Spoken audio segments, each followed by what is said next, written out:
पवन तनय संकट हरन मंगल मूर्ति रूप राम लखन सीता सहित हृदय बसौ सुर भूप हनुमान तेहि परसा कर पुण्य कीन प्रणाम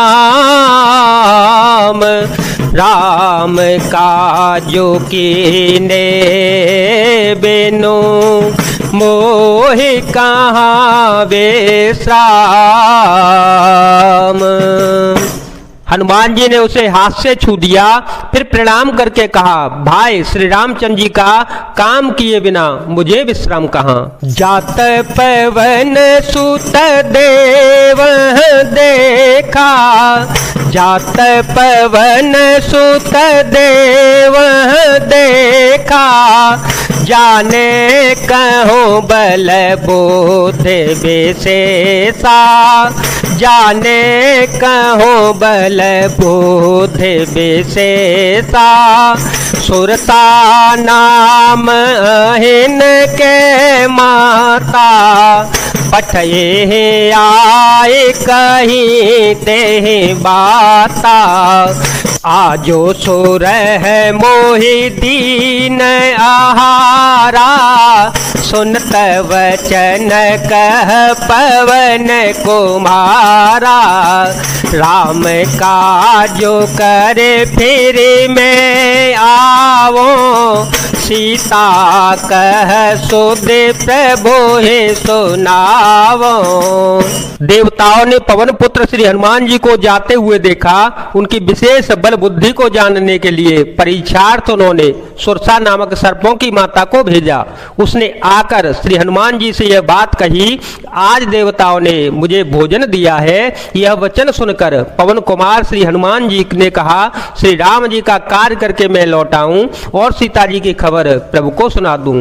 तब तब बदन पैठी हूँ आई, सत्य कहूँ मोए जान दे माए, कवने हो जतन दे नहीं जाना, ग्रस से न मोहे कहे ओ हनुमाना, जो जन भरते ही बदनु पसारा, कपतनु के न दो गुण बेसारा, सूर है जो जन मुख ते ही ठयो, तुरत पवन सुत बतिस भयो, तब मैं आकर तुम्हारे मुंह में घुस जाऊंगा, तुम मुझे खा लेना। हे माता, मैं सत्य कहता हूँ, अभी मुझे जाने दे। जब किसी भी उपाय से उसने जाने नहीं दिया, तब हनुमान जी ने कहा तो फिर मुझे खा न ले।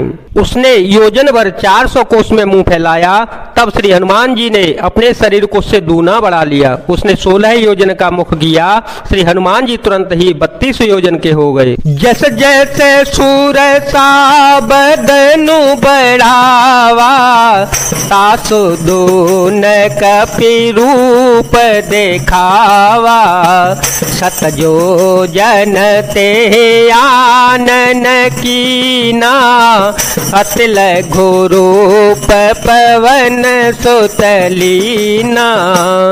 जैसे जैसे सुरसा मुख का विस्तार बढ़ाती गई, श्री हनुमान जी उसका दूना रूप दिखलाते गए। उसने 100 योजन 400 कोस का मुख किया, तब श्री हनुमान जी ने बहुत ही छोटा रूप धारण कर लिया।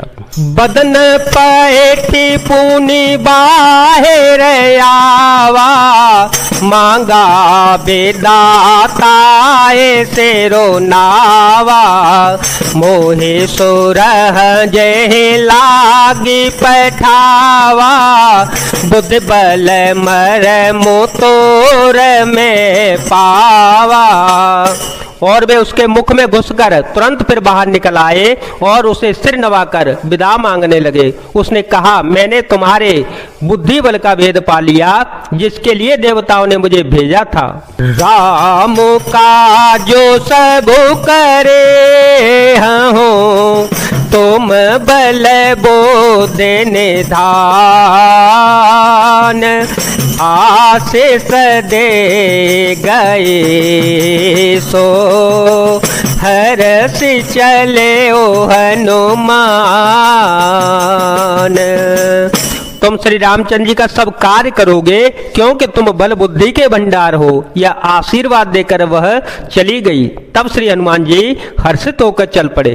निश्चर एक सिंधु महो रही, निश्चर एक सिंधु महो रही, कर माया न भूखे खग गए, कर माया न भूखे खग गए, जीव जंतु जे गगन ओढ़ाए, जल बेलो के तेन के पर छाहे, गहे छाह सक सोन ओढ़ाई, गहे छाह सक सोन ओढ़ाई, एह विधि सदा गगन चर खाई, सोई चल हनुमान कह कीना, तासो कपटो कपे तुरत है चीना। समुद्र में एक राक्षसी रहती थी। वह माया करके आकाश में उड़ते हुए पक्षियों को पकड़ लेती थी। आकाश में जो भी जीव जंतु उड़ा करते थे वह जल में उनकी परछाई देखकर उस परछाई को पकड़ लेती थी जिससे वे उड़ नहीं सकते थे और जल में गिर पड़ते थे। इसी प्रकार वह सदा आकाश में उड़ने वाले जीवों को खाया करती थी। उसने वही छल श्री हनुमान जी से भी किया। श्री हनुमान जी ने तुरंत ही उसका कपट पहचान लिया। ताहे मारी मारो सुत बीरा, ताहे मारी मारो सुत बीरा, बारे दे पार गय ओ मते धीरा, बारे दे पार गय ओ मते धीरा, कहाँ जाए देखी बन शोभा, गुंजत चंचरी कमगोलोबा, नाना तरो फल फूल सुहाए, खग मृग वृंद देखि मन भाए, चल विशाल देखिए कयागे, तापर धाये चढ़े ओ भय त्यागे, उमान कछु कपि के अधिकाई, प्रभु प्रताप जो काल खाए, गिर पर चढ़े लंका ते ही देखी, कहीं न जाए अति दुर्ग बेसेती। पवन पुत्र श्री हनुमान जी धीर बुद्धि और श्री हनुमान जी उसको मारकर समुद्र के पार गए। वहां जाकर उन्होंने वन की शोभा देखी। मधु पुष्प रस के लोभ से भौरे गुंजार कर रहे थे। अनेकों प्रकार के वृक्ष फल फूल से सुशोभित थे।